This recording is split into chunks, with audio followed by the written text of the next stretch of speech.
Hey everybody, it's Erik Torenberg, co-founder, partner of Village Global, a network-driven venture firm. And this is Venture Stories, a podcast covering topics relating to tech and business with world-leading experts.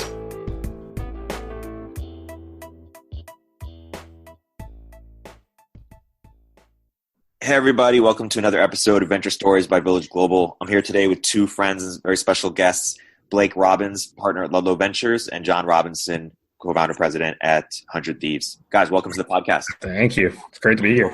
Thanks for having us. So both of you guys in different ways are responsible for 100 Thieves happening. Blake, John, why don't you give sort of the origin story of what is 100 Thieves and how you both came to be a part of it? I mean, really, it all started when I got into venture. I started to see a lot of people talking about eSports and sort of what competitive gaming was. One of our biggest LPs is Dan Gilbert, who also owns Cleveland Cavaliers and Quicken Loans and a bunch of different sort of companies in the entire business industry. But I had always been like, hey, you need to be getting into eSports, maybe buying a team or whatever that would be. And we talked with quite a few different teams, and ultimately we kept coming back to this question of like, why don't we start our own team and what would that look like? And we didn't really have a great answer for Dan, to be honest, of why we wouldn't just try and build something from the ground up versus buy into another team. And we floated the idea of basically reaching out to one of the biggest gaming influencers. It was Nadeshot.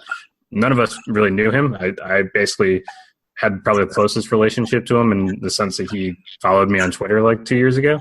But that's really the only true relationship we had with him. I was DMing him for about 6 months after we sort of set on the idea of like, hey, let's work on something with him and maybe try and build an esports team. He basically ignored me, like rightfully so, for like 5 of those 6 months of like, who is this guy just DMing me relentlessly? And I was like, eventually I was like, hey, do you want to go to the NBA finals? Like, and let's hang out. And he was like, okay, like, what does that mean? Like, are you serious right now? Let's go to the NBA finals. And I was like, yeah. And like, you'll get to pitch Dan on sort of this idea of building something bigger. And he was like, okay, I don't know what that, like, there's no way that's real, but let's see what happens. And fast forward a couple months and we were able to sort of bring Nadeshot in to build, or I mean, 100 Thieves as a concept existed. Nadeshot previously played for a professional team called Optic Gaming. And sort of was this, I don't know how many world championships or titles he technically has to his name, but he will go down arguably as one of the best Call of Duty players of all time, and sort of was the franchise player for a team called Optic Gaming. He left Optic Gaming shortly after retiring and started 100 Thieves as basically a clothing brand because he wanted to make something a little bit bigger than just a shirt with Nadeshot on it. That ended up basically naturally everyone was like, we want you to create a rival to Optic Gaming and create a Call of Duty team or whatever it was. And he basically tried to do that on his own. It fizzled out. And I watched that from the sidelines. So when I reached out to him after Dan had floated the idea of basically building a team, it was like, hey, I know that failed when you did it on your own, but like, let's do it right this time. And that's basically was under the context of how I got him intrigued to talk with Dan and re-explore all of the ideas. And yeah, that was sort of the inception. And from there, Dan was okay with investing, and Nadeshot was super psyched on sort of building this thing, but it was sort of like, okay, what's next? and there was a lot of sort of work ahead to sort of get everything off the ground. And that's sort of when we were thinking like, we need to bring in an amazing operator who would be perfect for this. And that was when obviously John sort of came into the picture of courting him and trying to convince him to jump on to do this as well. So I'll take a break there, but there's obviously a lot of information. So the lessons there are DM relentlessly and have tickets to the NBA Finals. Yeah, exactly. Great tickets to the NBA Finals specifically. It's like sending pictures to Nadeshot saying, hey, like, these are going to be your tickets tonight. Like, you sure you don't want to hop on a plane right now? And thankfully he did. Awesome. Okay, John, so how did you get involved? I mean, you were spending almost a year maybe being an EAR for Bessemer, really looking at esports stuff. What was your journey to get to where you are now? For the record, Blake did not take me to the NBA Finals to convince me to join. I think they flew me to Detroit in the middle of December. So exactly, obviously the same treatment. Slightly different recruiting process. Yeah, so my background is I'd always been in video games. I worked for EA for a long time. I had my own indie game studio. I ran the mobile games group for Nexon for a few years. So it was always in games, but mostly on the game development and publishing side of things. And as I was watching esports, just being a lifelong sports fan, it just caught my attention, and I was spending more time watching it. And I saw, a few team owners start to build their teams, and those businesses become a lot more credible. And as this was just kind of all developing, like, I guess, a little bit on the early side, I decided to reach out to a few firms that I knew and had worked with before, and said, why don't we go after this? Like, this is a huge opportunity. Why don't we go buy a team and I'll go run it? And that's when I linked up with Ethan Kurzweil and Byron Dieter and the guys over at Bessemer, who had invested early in Twitch. And they really understood the space, and they really understood where esports was going, and we're just like, it's a great firm, and I really enjoyed my time there. And so, yeah, I was in EIR for almost a year, where we looked almost exclusively at the esports space, and I think we met with about 60 different teams, and that's ultimately how my journey brought me to 100 Thieves. As part of that kind of like diligence process or investment review period, I got to know a number of pro sports teams, and that's really kind of how I connected with Blake. We originally met, as many people do, on Twitter, and we were just like two of the only guys who were just like really, really in love with esports and really going after it. And he obviously had like a really unique perspective, having met with most of the other teams. And so we just met and we chatted for a while, and I was kind of biding my time and really waiting to see how Riot franchising was going to turn out. And I think when I first got to know Blake, I thought the idea of working with Nadeshot was a really interesting concept, but I also thought it was probably a little bit of a long shot to get one of the Riot franchises. And when they got that franchise, it was just kind of like, it was an eye-opening moment, because it was really like that external validation that what they were building was as unique as I thought it could be. But, with the support of Riot and that group around the table, Blake, Jake from Detroit Venture Partners, Dan Gilbert, and then Nadeshot leading the thing. It was such an attractive opportunity for me. Is sort of the analogy, we're going to do a lot of basketball analogies. Is Nadeshot sort of like Magic Johnson, where he was a sort of a legendary player and now is in an executive role? I mean, I think that's exactly right. Like Matt being Nadeshot, Matt is really, he's our Magic or our Michael Jordan, like he went from being the best player in the game, the best player maybe ever in Call of Duty, to then becoming like an entrepreneur and a team owner. And so, when it comes to building a credible brand, when it comes to having a connection with fans, and when it comes to recruiting players, like he's like an unrivaled asset in the world of esports. Let's talk more about 100 Thieves. Why is it a venture backable asset? Because you don't see VCs necessarily investing in like the New York Knicks or the Warriors, although if they started today, you would probably. But I guess talk about, so one, how it is as a business, as a venture scale business, and then two, how does it compare to other sports teams or leagues, or how is it different? I mean, I think that's probably the question I get most often, because at this point, I think a lot of major venture firms have at least looked at esports teams and evaluated them as potential venture investments. I think there's a lot of nuances to it, because I think one of the main pieces, or one of the major reasons why we started to see such heavy capital flow into esports over the past, let's say, 1 to 2 years, is because of basically this franchising. For context, like franchising in esports is basically the first time that a game publisher like Riot Games or Activision Blizzard for Overwatch has started to share revenue with the actual teams. Prior to this point, esports organizations were essentially just operating on like good faith, where they would get like sponsorships and the dollars, like they would get team sponsors and maybe content deals, but they weren't actually getting revenue from the league or from the publishers themselves. So that caused a lot of the influx of capital, because there were buy-ins for these, and it was super competitive, especially for like Riot's North American franchising, which is what 100 Thieves was accepted into. It was a really competitive process, and that required like I think maybe like at least a dozen or so million in initial onset of like, hey, this is what you need to have available to get a franchising spot. So that was initially what led to a lot of this capital coming in, and what was sort of the first wave of a lot of VCs looking at this space. I think for Ludlow specifically, like I view 100 Thieves as like a venture backable company because of the way that they've approached everything. I think there's a lot of different conversations that can be had around like esports revenue and the league revenue and things like that might come into play. But I think 100 Thieves specifically has been really calculated of like how they are going to build real value in the short term. And that's by creating like amazing content. They have a series called The Heist, which is, if you've ever seen like Hard Knocks, pretty much Hard Knocks, but for League of Legends. They also are really focused on building like a lifestyle brand on the merch side. And so like those two components alone were attractive from like both the media and then a merchandise business. And then when you throw esports into that as well, like the pure league revenue and potential there, like it becomes a little bit more obvious this company can be really massive. I think one of the really interesting things about esports teams when you compare it to, let's say, a traditional sports team is that 100 Thieves as a brand plays in multiple games. And so multiple esports, let's say, like they're in League of Legends, Clash Royale and Fortnite and Call of Duty. And when they do well in any of those games, the brand equity continues to increase. And like, it's basically like if you built the Yankees that were also like, they was the same brand across like soccer. Yeah, exactly. And like you just had this monster brand of like, okay, this like team has followers across every single game because like they're fans of the Yankees in general and they know the Yankees are tied to winning.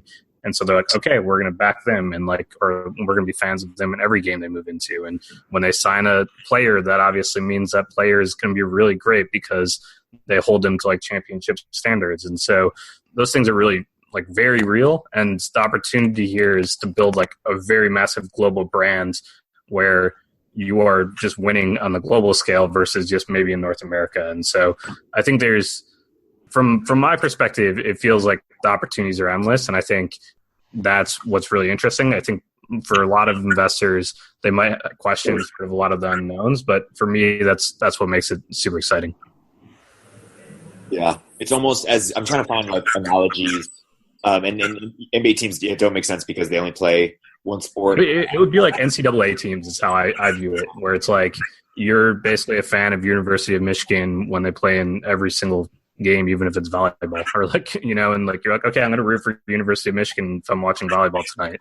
That is very much what's happening in esports, where people are like, oh yeah, I'm a fan of 100 Thieves in Call of Duty, and I'm a fan of them in Fortnite and League of Legends because I maybe started watching them in Call of Duty and then transitioned into another game. So that's probably like the closest analogy that I've found. Is a record label a potential analogy there? I would say a record label is pretty close, maybe on like the content creator side, where it's like if Nadeshot is playing with someone that's also on 100 Thieves, it sort of like gives them the cosign, you know, like in the same way that a record label would when they're signing someone new. It's like, okay, like they're clearly collaborating and they're going to become good friends, and that person clearly has a lot of talent because that person who recruited them has a good eye for talent. Also because you sort of do these 360 deals almost, where you not only own the content, but you own the merch, you own ability to branch out into different revenue streams, and then it's almost as if you had a whole stake in recorded music generally, potentially, when you're saying that they have stake in the esports league as well. Yeah, I think that's right. Like, I think I think record label is probably the closest, and just because, like, going on your analogy, I think that's right. Where and also it's just like a true agency model. A lot of the teams operate similar to that as well, like where a WME or something like that, where you're basically bringing in content, or like bringing in creators and having them all tied under the one brand, and then selling sponsorship against those. But it's a little bit more of like a package deal where it's like, hey, you have the best like Fortnite team or whatever it is, and then you're going to sponsors and saying like, look, this is how our Fortnite's team doing, and then in addition to that, like, here's how our League of Legends team and here's how our Call of Duty team is doing, and look at the reach of those guys. So the way I view it is you're basically hedging in esports, because as long as one of the games does well and you're doing well in that game, then esports doesn't necessarily, the entire category doesn't necessarily need to thrive for you to have a venture return or a great return. It's like, as long as you're in the right games. And that's basically the biggest question of how do you make sure you're in the right games. Historically, for the past decade or so, it's been the same games at sort of the top three, with League of Legends, Counter-Strike, and Dota 2. And then in the past 2-3 years when Overwatch first came out, that sort of immediately jumped up into like a tier 1 esport as well. Yeah. And can you talk a little bit about the relationship between the publishers, now we're getting to esports probably, the publishers and the games? Because going back to other sports analogy, like nobody owns the game of basketball. And thus people could just, you could theoretically try to create a new NBA, new basketball league. But here it's different. Talk about how that works and who has leverage. Sure. And also I just want to address your earlier question about like the investment thesis here. To me, I just think it's relatively straightforward and there are a lot of fundamentals to really like. Do we believe in the growth of gaming? Yes. Do we believe in the growth of competitive gaming? Absolutely. Like, do we believe that people are going to watch other people continue to play those video games? Like, we think that these things are really undeniable. And I think that is what's most attractive is, when I was thinking about like basically betting my career on esports, right? This was not like a traditional startup where it's like, oh, maybe let's go for like 1 or 2 years and see if it either like explodes and has tremendous success or just like dies right away. We certainly believe that like no matter what, 100 Thieves and these esports teams are going to be around for the next decade. The question is just the velocity and the trajectory, and that's really kind of what we've been focused on at 100 Thieves. Because as you mentioned, it's like the publishers and how they treat the teams is super important, and that's kind of like one of the other fundamental pillars is just like every year there are new games and better games coming. And if you believe that games aren't going to change and League of Legends is the only esport that matters and that's going to hold true for the next 20 years, yes, that might make the team slightly less attractive, but I think our view is always going to be that there are 4 to 6 esports that really matter, and those are going to change year over year. And the teams, if they're playing in a majority of those, are always going to be, will always have like a really smart like asset of games that they're playing and therefore in turn like be really, really valuable companies. So basically what I'm hearing from you is that there is a sort of tension between game publishers and then sort of the people who own these brands. And I'm curious, one, if you could imagine sort of the Knicks like going cross vertical between like, baseball, basketball, like why are they all separate teams and separate brands? Could you imagine one universal brand? And then the second question is, could you imagine that professional players on the Knicks say, you know what, we're going to start a different league or a different team? I guess I'm just curious why there isn't more like branching out or competition within normal professional sports, both on the city team level across sports, the way 100 Thieves has done in esports, and also among players in league, players trying to get more of the league itself, starting new leagues. Yeah, I mean, I think Blake hit the analogy right in that esports looks a lot like collegiate sports or a little bit like European sports, like European football, where Barcelona has, a soccer team and a basketball team and a number of others. Historically, the reason why you haven't seen the Knicks play in a bunch of other leagues is actually the NBA and all of those pro sports leagues have significant IP control rights around expansion into new leagues or taking those IPs into other territories.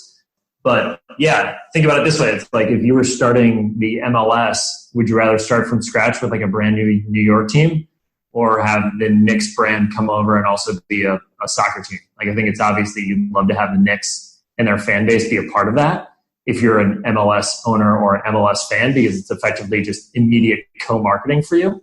And that's what's available in esports right now. And I think that's why the publishers are interested in working with teams like 100 Thieves. Because, they're like, hey, I've got this new game that should be pretty cool, that could be pretty cool, and it's got decent viewership, but could it be much bigger if 100 Thieves, which already plays the game, like helps us co-market that game? Like, absolutely. So I think that's how the publishers are thinking about it right now, or at least the majority of them. So if 100 Thieves or these other, brands become, 100 million plus revenue business a year, where do you expect most of the revenue or the breakdown to come from? I think it's a good question. I think in order to reach this 100 million plus threshold, like let's say as just an arbitrary line, I think a lot of that actually needs to come from these leagues. Like, I think if you look at traditional sports, like the media rights deals on for like NBA or NFL or whatever are a pretty huge revenue driver for these teams. And so I think it's going to come from these leagues as a big sort of anchor of it. But like depending on the team and depending on the organization, they've taken different approaches sort of for that timeline. So there are some leagues or some teams that are super focused on just like going all in, hoping that revenue from the publisher-driven leagues do reach that. There also is like content rights deals maybe on a per player or per team basis. And then there's also like merchandise and sponsorships. But I think to really break that 100 million plus revenue a year deal, let's say, like you really need the league revenue to be massive and be kicked back to those teams. And I think one of the things that really intrigues a lot of investors and people sort of in this space is that esports is really unique in the sense that the viewers are there, or like the fans are already there. It's basically like just figuring out how to monetize on them and how to continue to grow that. But like there's such an like big base, and already like the fan base 400 Thieves alone is massive, you know, and that's crazy to think about. So they're not really building that as much as they are like figuring out how to monetize properly on that, because historically in esports, those have been very under monetized when you compare it to traditional sports, where especially when you consider the demographic of these fans for esports, where they're typically much younger, and like when you compare that with the MLB or MLS or whatever, they're typically a little bit older. So it's just a matter of figuring out how to monetize that properly at the league level, and I think that's going to be probably the biggest key. So, and I guess going back to your question of how publishers sort of fit into all this, I think from an investor side, I think that's probably one of the bigger risks of just like how publishers play nicely, and how you're depending on them a little bit to drive this revenue. I think you sort of talked about it perfectly, Erik, where you don't have basically Spalding owning the NBA and basically waking up tomorrow and saying, hey, you need to play with 2 basketballs instead of 1. And that's probably like one of the scarier things, but I think it's also they've built an amazing game, and that's the reason why people are even willing to participate in these leagues. And you have to believe that when you have these eyeballs and the smart owners at the table, like we'll just reference Riot and League of Legends in this case, like the owners that are at these tables for these conversations for North America are like the owners of like Golden State Warriors and owners of like the Rockets, and you have really big influential businessmen that like are thinking about how to build this business properly, especially leveraging their traditional sports knowledge. So I think the hope is that, and Riot has been very open about like they also want to learn from these people, and given their experience in scaling traditional sports teams, that's a big reason why they chose a lot of these guys as well. So yeah, I know that was a lot of different answers though to your initial question. Yeah, I try not to speculate too much on how we're going to get to 100 million. You know, like 30 years ago in professional sports, teams made the majority of their money from ticket sales and a little bit of local sponsorship. And now you have massive national sponsorships and broadcast revenue, and apparel is really taking off, and the leagues are doing tremendously well. And then individually, the teams do things like have their own media networks and real estate holdings. Like the professional sports business, like it's been very dynamic over the last 20 or 30 years. So I would expect a digital industry like esports to be perhaps even more dynamic. So right now it's like, I think if you're running an esports team, you have to be really comfortable with the ambiguity or the uncertainty of knowing that like your major revenue streams today might not be your major revenue streams in 2 years or 5 years. Not because they're going to go away, but because I think that there are some non-obvious ones that they're going to be bigger and just take a larger priority as you think about what makes money today and what could make more money in the future. It's almost as if just saying that some of the biggest innovations happen in sort of developing countries because they can sort of just leapfrog the existing. So for example, like, people have mobile banking before they have regular banking. And you can imagine, in sports, like right now, leagues, it's like broadcast rights and ticket sales. But esports could, because it's starting like digital native, it could leapfrog some of the stuff and even precipitate innovation in other leagues that are trying to sort of evolve their business models, and they might look to esports for inspiration. I think you're 100% right there. It's like if you look at the NFL and NBA, they're still trying to provide 24/7, 365 coverage of their players and the storylines. And that just happened organically with esports because all of our players were streaming and were online from day one, right? Like there's literally something going on with 100 Thieves 365 days a year. And I don't know if you can say that about any other sports team. You can literally watch our players play either in practice or in competition or just through their, like Instagram or Twitch, literally every day of the year. It's fascinating. Zooming out a little bit, John, you mentioned earlier, the moment when you wanted to double down, on this and make it your career. Talk about what sort of led to that moment, because you've been into gaming for a long time, and before esports and before it was even big. So, how have you seen it evolve, and what was that moment like for you when you said, "No, I'm going all in on this"? I'm a pretty methodical guy, and certainly coming from like the best in the world of doing roadmaps and being very academic about investments and decision making. That was very helpful. But at the end of the day, I think I was watching a Nate Shot vlog where they were like scouting some new players at like it's basically like the combine for League of Legends. And he was scouting some players, and Blake was there, and I think our head coach was there. And at the end of the day, they all went to In-N-Out together. And I just looked at my wife, and I was like, I think I want to go do that. That looks like a lot of fun. And that was actually like the decision. Like honestly, like I need to put like esports makes a lot of sense, and there are a lot of smart people that would agree with that. But at the end of the day, it was just like it's a bunch of smart, fun guys, and like I can't imagine doing anything different. It's like my day to day is I get to run a professional sports team that plays video games and an apparel business on the side. It's like you kind of just gotta like take a step back and just be like, that is a good life decision, That's incredible. Blake, you mentioned earlier how you just knew it was going to be a thing. Some people say this about Bitcoin when they saw it in 2012 or whatever. Like it just made sense. It's just math, but like esports isn't math in the same way, right? Like, so how did you know that this was going to be a thing?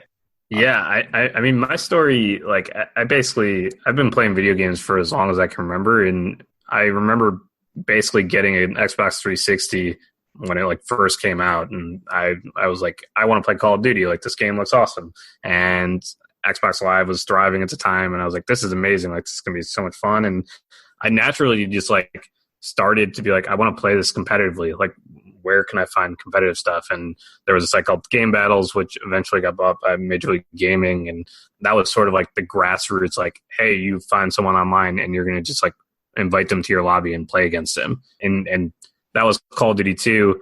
And I was like, this is awesome. And there were so many people on there. Like, in hindsight, it probably wasn't that many people, but like the fact that I was playing against random people like all across the US, like, and never really playing against the same people was like mind-boggling to me. And I was like, this is awesome. And I remember telling my parents, like, when Call of Duty 4, Call of Duty Modern Warfare came out, I was like, I'm going to go pro in like Call of Duty. And they're like, no, you're not. Like, this isn't a thing.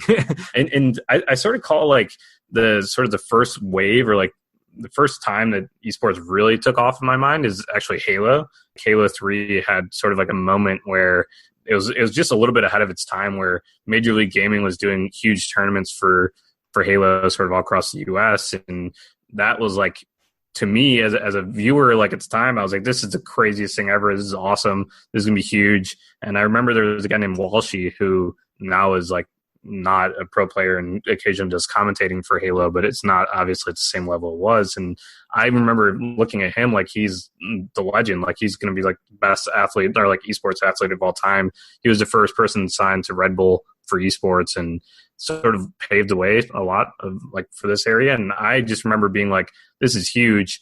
And when I went to college, I sort of forgot about all of it. And when I graduated and I saw like VCs talking about it, I was like, wait, like, this has like always been a thing in my mind. Like I've been watching like Halo and Call of Duty since like as long as I can remember, and that was sort of like for me the impetus to like dive back in deeper. I was playing like more casual games in college, like sports games and whatnot, and then I started to play Counter-Strike and League of Legends a ton once I realized like, yeah, these are like the two big ones, and that sort of led me back into this space as a fan and then also as an investor. So I've been playing games for a while now, and I still play League of Legends like an hour or two a night. So that just tells you like how immersed I am in as a fan and like a viewer too.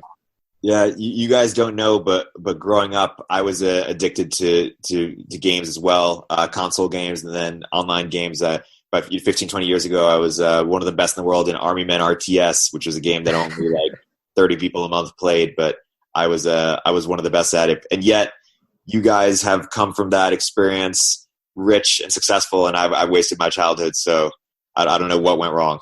Maybe I mean, I remember sitting in college and turning on a Call of Duty tournament and just being like, holy crap, they're playing for $1 million right now. Like, my parents would never believe this, like this is not real. And I remember, I literally remember telling my parents, like, I'm going to go pro in video games. And they're like, that's not a thing. And obviously they were very wrong. And I should have listened to my gut, even though I probably wouldn't have been good enough to go pro.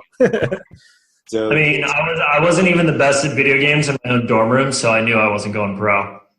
Right. There you go. Right. I like to say, like, one of the sort of secret sauces of like why I think esports is going to be so massive or already is massive is because basically everyone who plays video games like sort of feels like they can go pro, even if that's not true. Like, there's basically this perception of like, because the feedback loops are so good in video games, where especially in competitive video games like League of Legends or Counter-Strike, where you're naturally progressing in your competitive rank, like, you feel like if you had unlimited time, you could in theory go pro, which obviously isn't true. But because of that, like, fans feel like ultra connected to the game, and they're like true like super fans and like true believers in the game. So that to me is like always felt like sort of like the sleeper reason why esports is like become so massive. Another Blake lesson. The first one was DM relentlessly. The second one is if your parents tell you you're wasting your childhood, you say, no, you aren't. No, yes. I'm not. Exactly. Well, don't do that. I don't want to get in trouble with, but yes, if you need to do it. So, I mean, it's funny. One thing you mentioned was you said one of the best athletes, and then you corrected yourself saying esports athletes. Maybe one sort of watershed moment will be when people talk about Nate Shot, et cetera, in the same breath as they talk about Serena Williams or LeBron James. I mean, is that possible? I mean, in my mind, I view it as one and the same. I literally only correct myself because people will just be in my neck because most people don't view it as the same. I think they're obviously two different things. Like, the one's way more physical and whatever, but like I think if you did like an IQ test or whatever I forget what the actual test that you have to take in like the NBA or NFL is, but like if you did that test for esports athletes, like it'd be clear that like the logic and things that they're applying is insane, but also like pure mechanical abilities of professional like Counter-Strike or League of Legends players is like insane. Like it's truly like mind-blowing to me, and I can't even imagine comprehending how many things they're able to process at the same time. Like I view League of Legends as like 16D chess, like the amount of things that they're processing and also playing the game at the same time is truly insane to me. And so I truly view them as one and the same. I don't know how John feels about it. I was going to say, I wanted to transition to getting academic a bit and talk about your year at Bessemer. And maybe we could just talk about sort of like outline the industry a little bit in terms of the different players, maybe high level. We talked a little bit about, the teams, we talked about publishers, but from if you're a firm like Bessemer, how are you evaluating the landscape and the different ways in which, different sort of subsectors in which you can invest? Sure. At the time, I think we really settled on this notion of there being like three major categories that could drive or aggregate value in the gaming landscape. The first is obviously game developers and publishers, and I think more than ever we are seeing that with companies like Epic Games and what's happened with Fortnite in the last year and PlayerUnknown's Battlegrounds. We're seeing games whose velocity and their growth is larger and faster than ever before. I think when we were looking at PUBG and its growth, we were looking at a game that was growing faster than any of the other major games in the last 10 or 15 years.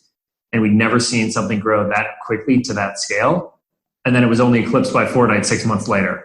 So it's like 15 years to break the record, and then that record gets broken again in 6 months. And so I think the anticipation there is just like there's going to continue to be massive opportunities for the most creative developers to generate just like tremendous new value when they come out with hit games, just given that the hits are just bigger than ever. So developers and publishers is definitely the first one and the biggest and most obvious one. Good. How do you map the market, Blake? I think publishers are sort of the one that wields all the power in this space, and so you're like, that's one that I'm very interested in. Obviously, it's a little bit different because I'm investing typically at the seed stage or pre-seed as our entry point. So it's a little bit harder to maybe step in and bet on a publisher at this stage, just given that it is historically a very hit-driven business, and a lot of people compare it to maybe investing in movies. I think obviously the returns of if you invested in like PUBG or PlayerUnknown Battlegrounds at seed stage, like that would have been a little bit better than maybe funding a movie. But I think in general, for me, the actual investment opportunities in esports or competitive gaming, let's say in this sphere, are fairly limited given the power that publishers and the major sort of live streaming sites hold. Like if you're building a company, like you will see tons of companies doing analytics and sort of stats on and trying to raise seed rounds or whatever it might be. But the truth is that like those companies are really just using the API that is provided directly from these publishers, and every single one of these companies is using the same data or whatever it might be. And so like their value prop isn't necessarily as clear, or like at least to get people to pay for. Like they could be repurposing it and making it really valuable to the consumer, but it's to pay for it is really crazy to me. So like as a consumer, because there's just so many companies that have access to that same information. So that's like one thing that makes me a little bit nervous. But overall, like it's just trying to find opportunities that maybe don't rely on the publishers or the major live streaming sites or like Discord, right? Like those are the three major players. Like it's the live streaming sites, publishers, and then Discord. And if you can somehow build something that adds value to gamers in these spaces without feeling like an imminent threat from those guys, you're doing something right. And so like if you're not tied to one of those three or fearful of one of those three, then you're clearly finding an interesting opportunity. Well, I was going to add that, yeah, in addition to like if publishers and developers is kind of one big bucket, the second one is obviously scalable platforms. And gaming is now big enough that you see a lot of popular, what would normally be massive consumer internet businesses that are dedicated just to gamers having a tremendous amount of success. Like, so you would see something like Steam, for example, made by Valve. Is the corollary is it's like the Amazon for gamers, it's like where they do all of their commerce. And with something like Twitch, it's really just the YouTube for gamers, and it's where they do a lot of their like watching or their consumption of gaming. And then the last one would obviously be Discord, which is communication for gaming. So we are getting to this point where like gaming is no longer a niche. It's not like a small subset. It's like gaming is so big now that you can create customized applications of major consumer internet companies built specifically for gamers and build 100 million plus or $1 billion businesses on the back of that. And so obviously, yeah, the three big examples would be Steam and Twitch and Discord, but I'm pretty bullish that there are going to be a number of others over the next decade. Are there any other sectors or subsectors where we're seeing, unicorn outcomes today in esports or gaming more broadly? Unicorn status, I would say really the most recent is Discord in this space. I think aside from that, there are some companies that are worth quite a lot and driving real value. I think one that used to be talked about quite a bit but hasn't been talked about as much recently is a company called Faceit, which is basically a tournament, like an online tournament provider for Counter-Strike and sort of other games that maybe don't have publisher-driven tournaments and leagues. So for the bigger landscape of like esports, there's basically historically been two approaches from publishers for esports. So it's either like the publisher is super hands-on and like running the entire thing and not letting anyone else run tournaments. And then there's also like the flip side of that, which is like they're not doing anything and sort of taking like a golf approach where you have independent tournament organizers and then like maybe PGA like ultimately will say like this is a major or a minor tournament. And so in Counter-Strike, that's been the approach to date, where there's basically like dozens of tournament organizers, and Faceit is one of the major tournament organizers, but also has built basically the like the super high-end matchmaking is how I would describe it, where they like you, if you're better than what's in the matchmaking of a tradition or like what's in the game, and you're like a semi-pro player, you're not going to just play like the highest level ranked competitive. You're going to play with like other semi-pros and pros. And so they built their own matchmaking on top of it all, and they're doing quite well as well. I would take a slightly different, maybe a slightly different take than Blake. And then I do think a lot of the infrastructure underlying gaming is now pretty well built. And so if you want to beat any of those companies, you need to build it better, which is a really difficult thing to do. I guess and obviously I'm not a full-time investor anymore, but do think about this stuff a lot. Like, I think the next generation of great companies are going to be the companies that think about like, okay, you're playing games and X. And by doing that, you make the playing experience or like watch experience that much better. And I think that there are a couple of companies that I've seen recently that are coming up with some novel approaches, and it's still super, super early, but have some good ideas for like how they can make it even more fun, or even more entertaining, or even more engrossing. I really like those ideas because the core platform or gaming as a platform, I think is a brilliant thing. So how people can add to that, I think is going to be the next big step. Yeah, I think we're just scratching the surface in terms of how you can make this a more enjoyable experience for viewers and just like players. I think one of the beauties of esports is that it's online and it's on your computers or on a console or whatever it might be. And so there is so many possibilities of increasing engagement or coming up with creative ways to play the games or add on mini games or whatever it might be. I would say like one other sort of area that I think a lot of investors are starting to pay attention to is like software for anti-cheat, because with like basically competitive gaming becoming such a big thing and people just basically building hacks for Counter-Strike or League of Legends or whatever it might be, like when you're playing in online tournaments, that becomes a very real problem. Or Counter-Strike is notorious for like when you're playing just ranked matches, you'll end up probably like 1 every 10 games. You'll end up in a lobby with someone who's actually hacking, and you have to report them, and then someone has to like review them and ban them. And so that's what Fortnite, like I believe they acquired a company in the anti-cheat realm, and that's one of the biggest things on the infrastructure side to like keep an eye on, and like whoever can build the best anti-cheat tool for detecting what programs maybe someone's running in the background or how they're cheating is a very valuable tool. Yeah. We're starting to see sort of almost category creation, or people are trying to, a few companies doing what our friends at Play VS are trying to do is sort of, create esports leagues at high school level and, get a whole new set of people, or middle school level adopted into esports. And then also, people who are creating things like the Meta, which is training software for professional esports athletes. Are there any sort of new categories that you expect to be that you're really bullish on, that you want people out there who are looking for ideas to experiment or innovate on? Oh man. I mean, I think training is a really interesting area, just given that the possibilities of basically building a combine or whatever it might be online is really interesting. Of like, what does a 40-yard dash look like in video games, and sort of building that benchmark, I think is going to be really interesting.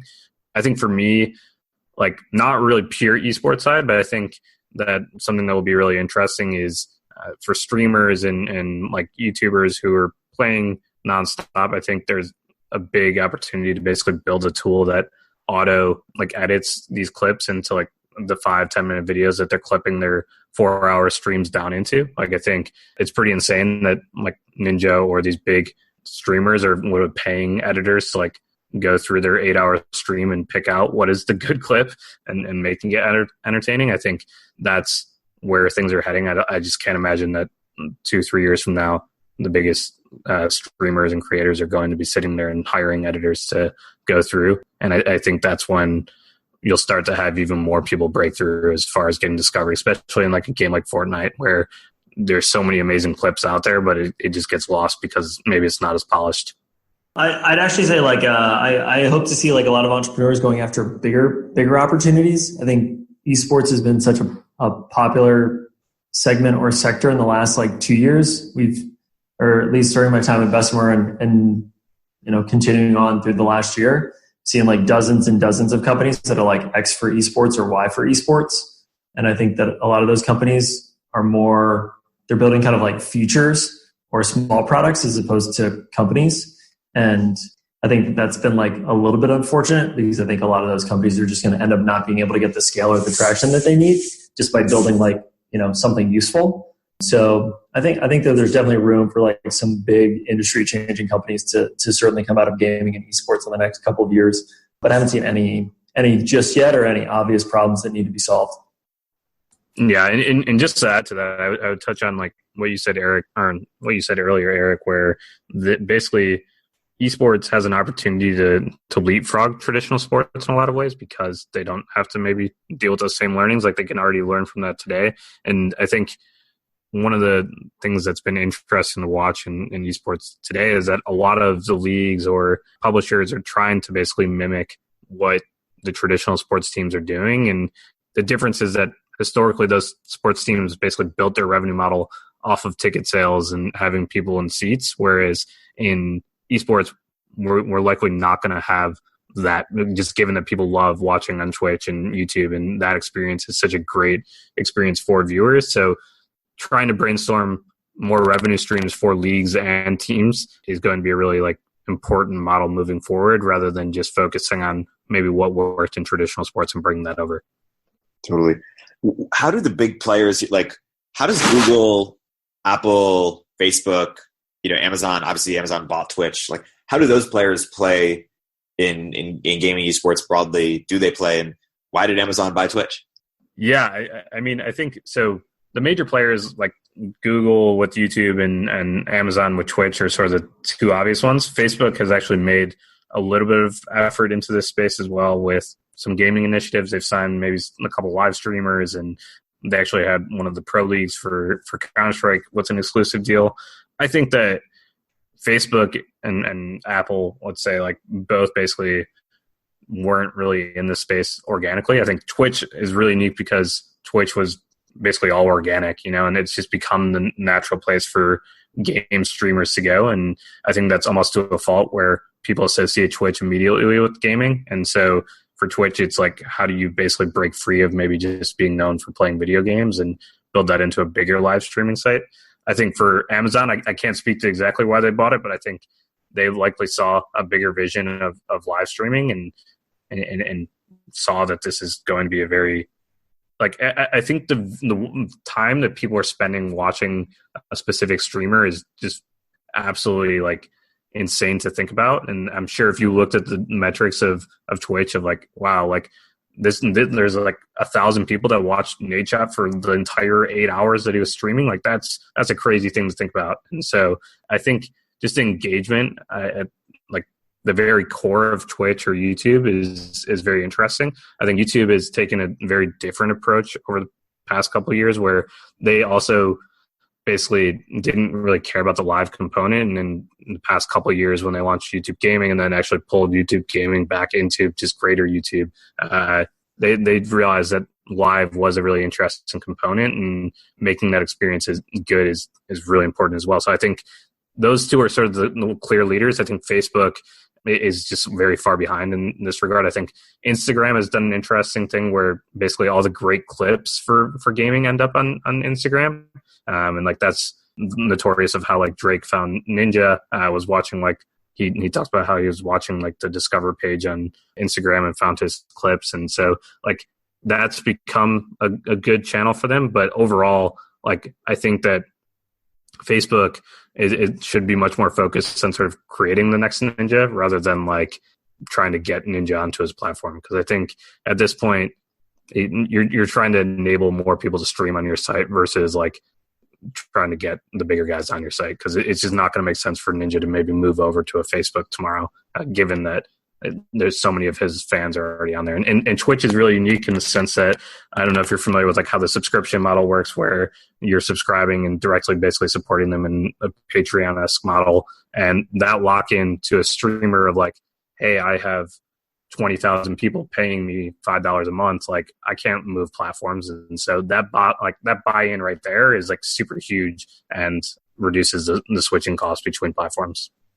And basically Twitch or YouTube has become everything for non-live and Twitch has become the place from live, and it's slowly YouTube has climbed back, I would say. But historically, I would just associate it as like everyone watches all the like VODs or replays on YouTube, and everyone watches live on Twitch. And it's an interesting battle for YouTube to basically move into the pure live model as well. Let's sort of do a couple things. John, I want to both trace the past and the future here. So how has a firm like Bessemer thought about games, in the last, like before things really popped off with esports? Let's sort of trace the evolution of the industry. Like in the early, like in late 2000, like 2000s, was it like mostly just about game creation, or how is sort of like VC traditionally viewed gaming, and how has that evolved with esports? Yeah, I mean, I think traditionally, like venture investors were very hesitant, or they would all say that they were very hesitant to invest in games. And perhaps the only one that was doing it really prominently and successfully over time was Mitch Lasky from Benchmark. But then, as like gaming started to grow as a segment, you just started seeing some massive companies like Supercell have a tremendous amount of success, and Minecraft and Roblox have a tremendous amount of success. And I think as this kind of like gain traction, you've started to see like I think all of like the call it like top 5, top 10 VC firms now have made major bets and have actually had major wins in the gaming space. So I'm not sure if any of those like massive kind of like bulge bracket VCs say that they have a dedicated gaming practice. But yeah, whether that's like Benchmark with Riot or Excel and Index with Supercell or Bessemer with Twitch, they've all made some really smart, thoughtful bets that have turned into billion-dollar outcomes. I don't know if any of those firms are saying that they are the gaming firm, but all of them are now actively looking across the gaming ecosystem. And when did it start to really like take off in terms of like, and has esports been like Bitcoin in the sense of it was like hot, not, like how has that evolution been among sort of? I think it's just the general shift in gaming from being a single person console driven offline experience where the vast majority of the value creation went to publishers and the console developers, to it being, a much more interesting ecosystem where developers could find exposure, where they could run like a service-based model became really, really interesting. And then where all these kind of like consumer platforms came out of it as well, like I said, on the store side and the chat side and the entertainment side of things. And I think that's where it really kind of like opened up people's minds. But more than anything, it's just like, it's the change that gaming used to be something that was done by tens of millions of people, and now it's being done by billions of people. Yeah, and I would also add, like, I think there's a small component of, like, basically a lot of these VCs or investors or, like, let's say the billionaires or whatever are, like, their kids are playing these games and getting more excited about meeting Ninja or, like a big streamer, pro athlete or pro esports athlete than they are, like, a A-list celebrity. And, like, I think that's a really eye-opening thing for a lot of these people where it's like, you're more excited about like me meeting like Ninja than like Michael Jordan. That's crazy. And like, I think that's where we're at today. And I think that's only going to continue to grow because these people are like very real stars, and they're like the value are like, it's just a matter of capturing that value. And so a lot of these VCs are trying to figure out how to best step into this space and capture that value. One of my favorite moments of the last year was being at the NBA Finals when the Cavs were playing the Warriors, and we were walking behind Dan to our seats, and someone started rushing down towards the court, and we were like wondering what the commotion was, like thinking they were going to like run on the court or something, and then the guy just runs up and was like, Nate shot, like let me take a picture. And obviously, like the whole, it's like, the CEO and Dan are all like turning around like, wow, like this is certainly a thing when. It's like people didn't associate traditional sports fans with being like video game fans, and now you just see this convergence of mainstream kind of like popular culture being both sports and gaming, and right. It's pretty cool to see that. There was this iconic photo of Mark Zuckerberg giving like some keynote at F8, I think, and there are like a few hundred people with VR headsets on, and sort of this iconic image of a world and of virtual reality, and you could imagine a similar photo or a small clip of like LeBron James or Kobe Bryant running up to Nate Shaw to be like, let me get a picture with you. That sort of like, scene tracing sort of the evolution of like how big this has become or will be. Yeah. And I mean, like, you even see professional basketball players or professional athletes like asking to play video games with these professional like video game players, and like Josh Hart on the Lakers is like a perfect example of like playing Fortnite with Nate Shot, or like wearing 100 Thieves apparel when he's walking into like the Lakers games. Like that is already happening. Like the overlap is there, and his fans or Josh Hart's fans and are like, this is awesome, and that's where I think this is all heading. Like there's no longer going to be this clear separation between a sports fan and an esports fan. Like they're one and the same, and it's just a matter of like how you figure out how to have those grow symbiotic. Before getting into the future, why didn't one either of you guys say, hey, we're going to create a better Fortnite or a better League of Legends or just a better game? Is that too difficult?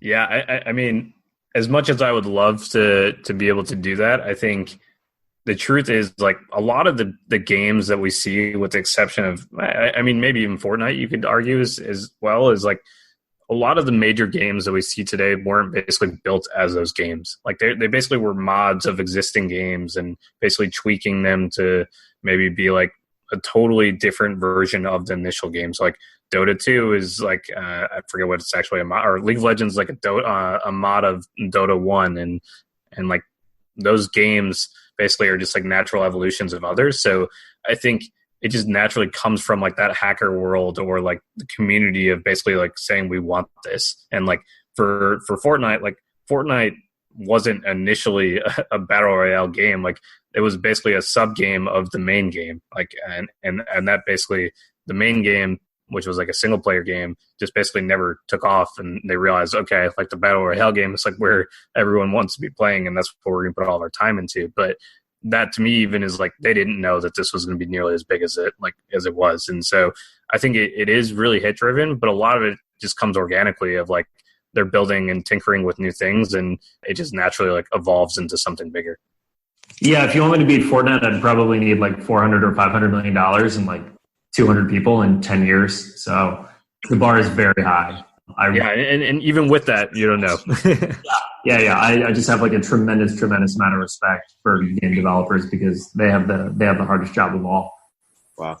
And that money is just hiring small teams to just basically pump out experiments? Not small teams and experiments. It's just like that is, Fortnite was probably, at least $50 million to build, like a modern AAA game that you'd see like a big Christmas blockbuster game is, somewhere between 50 and 100 million.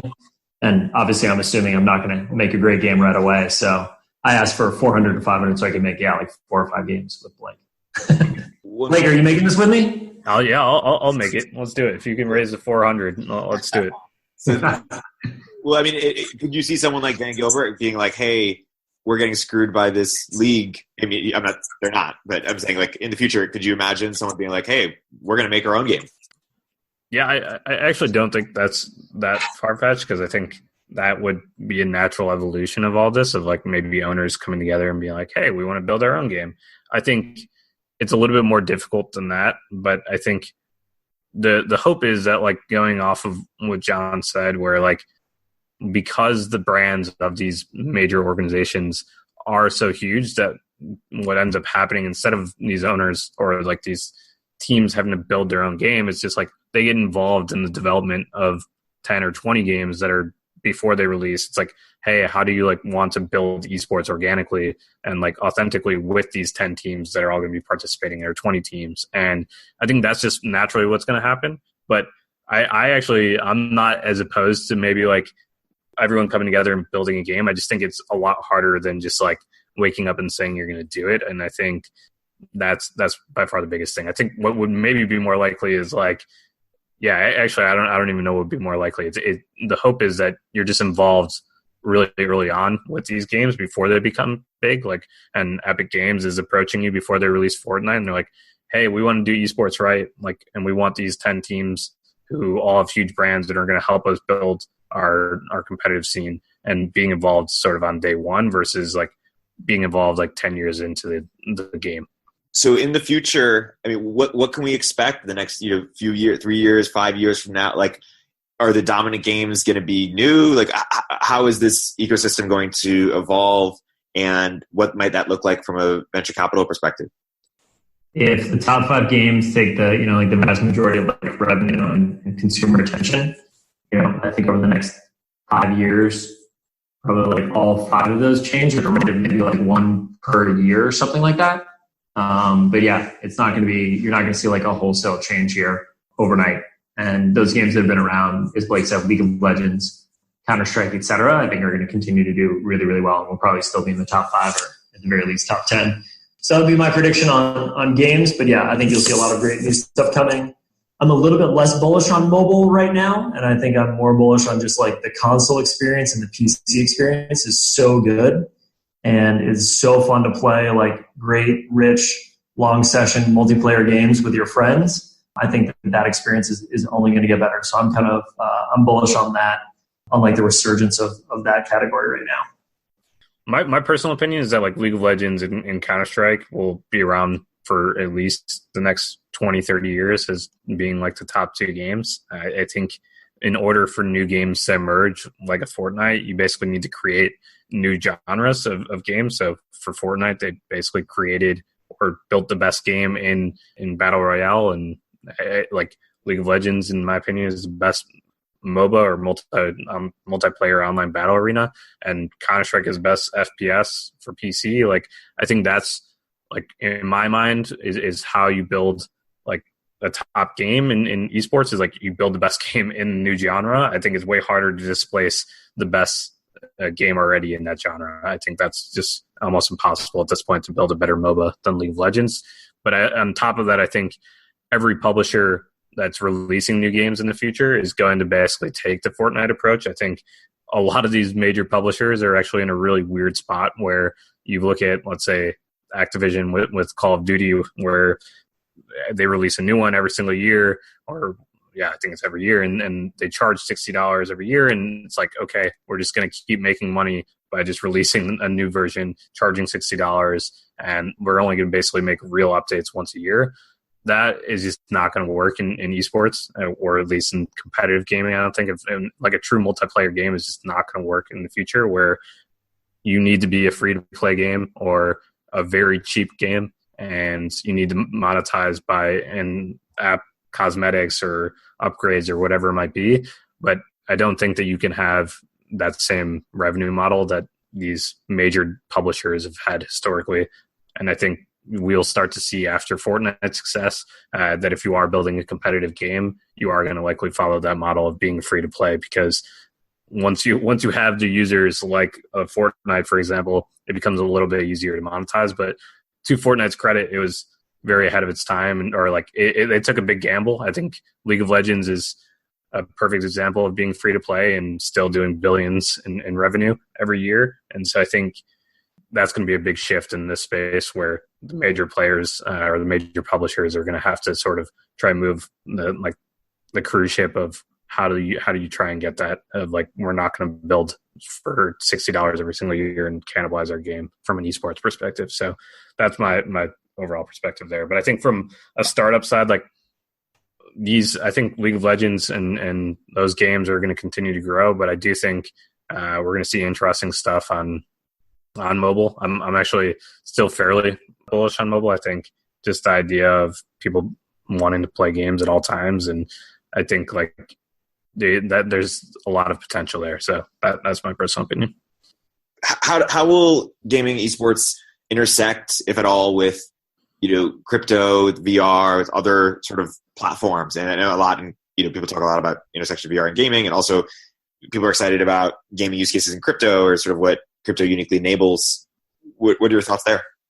I mean, I think crypto and gaming make the most sense. I think in like Counter-Strike, I don't know if you've ever played Counter-Strike, but like in Counter-Strike, you have a lot of like in-app cosmetics for your weapons. So you can get like very cool weapon skins, and they're randomly number generated. So like you technically have a unique one. But the problem for Counter-Strike is that like in the marketplace and sort of that whole world is owned by by Valve, who is the publisher in this case as well. So like that to me, like I think we are going to move towards a world eventually where like there are very rare in-app items or cosmetics, and being able to validate that maybe on the blockchain or basically have a third-party store. I think that is all really interesting, but it basically requires these major publishers to take a step back, and I think that will be really hard for them to do unless they basically see the bigger vision there. So I do think like crypto is probably the most obvious. I think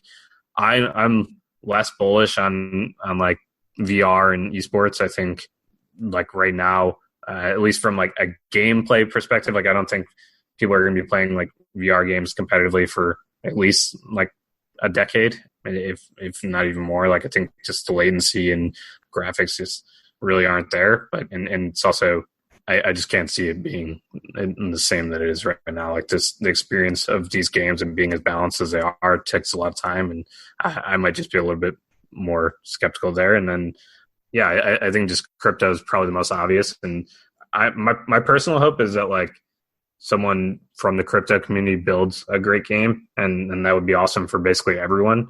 But again, it's way harder like said than done.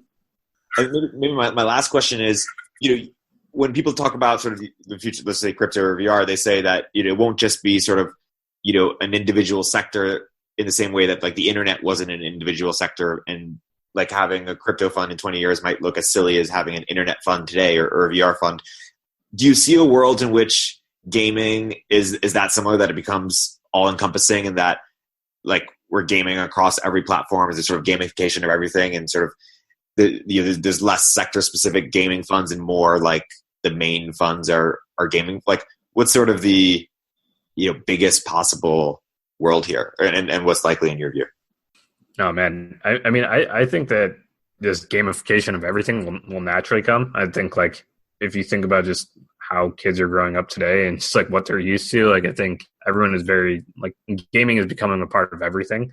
I don't know if I would still call that like a gaming fund. I think that in my mind, I think gaming or like esports funds or whatever it might be are likely just going to look a lot more similar to like a fund that's like financing like movies, where you're just like, okay, we're just only going to focus on betting on these publishers or maybe just one or two teams, and that's my guess. But I'm curious to hear John's. Yeah, I actually don't think like a gaming specific fund. Well, I don't know if that is the most attractive thing or the best strategy, because if I were a really successful game developer, I'd love to work with an investor who's got a variety of like consumer internet companies in their portfolio. Like I think I would learn more from somebody who's like an investor in Tinder and Allbirds and a few other things than if they were just an investor in other competitive game companies. Because yeah, I see gaming as basically just massive consumer products. And so I'd want to learn more from other super fast scaling consumer products as well, as opposed to just from within our own industry. And so I think what you're going to see is just like every major VC, in the same way that every major VC now has made great mobile investments and consumer internet investments and SaaS investments, et cetera. I think literally every great VC is gonna have a strong gaming portfolio, or is going to make more gaming bets. And I think that that's compelling for gaming entrepreneurs. That's a great way to close. For people who want to learn more about 100 Thieves, John, where would you point them, and what should they stay tuned for? At 100 Thieves on Twitter, at Ron Robinson on Twitter, or come to LA and watch one of our games. Perfect. Blake, any plugs from your end? Yeah, I mean, I write a lot about this stuff on Twitter, and always am happy to have conversations about it. So feel free to follow me on there at Blake IR. Awesome. And I just want to last say that we are very fortunate to be a tiny investor in 100 Thieves ourselves at Village Global, and excited to have been friends and allies with you guys for quite some time, and for Dan Gilbert to also be an LP at Village, and excited for more. It was an epic first episode of our eSports series. Thank you guys for coming on. No, thank you. Thanks, Erik.